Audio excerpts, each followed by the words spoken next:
Girl friend వెనెసాతో breakup తర్వాత Deadpool second hand కార్ల sales మ్యాన్గా పనిచేస్తుంటాడు.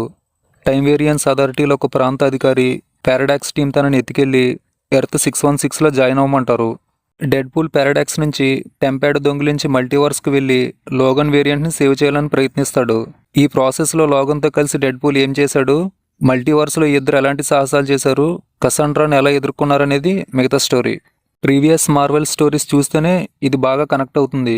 Telugu dubbing కూడా పర్ఫెక్ట్గా సెట్ అయింది. డెడ్పూల్ 1 and 2 సూపర్ ఉంటాయి. అందులో కామెడీ బాగుంటుంది. ఇందులో కూడా డెడ్పూల్ కామెడీ హైలైట్గా ఉంటుంది. కసాండ్రా ఎంట్రీ తర్వాత మూవీ యాక్షన్ మోడ్లోకి వెళ్తుంది.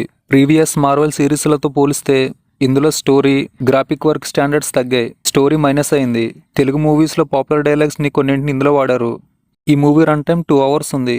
దీనితో పోలిస్తే డెడ్పూల్ 2 చాలా బాగుంటుంది. మార్వెల్ సిరీస్లని ఫాలో అయ్యే వాళ్ళకి నచ్చుతుంది, కానీ కొత్తగా చూసే వాళ్ళకి నచ్చదు. Double meaning dialogues, vulgar dialogues చాలా ఉన్నాయి. ఫ్యామిలీతో చూడొద్దు.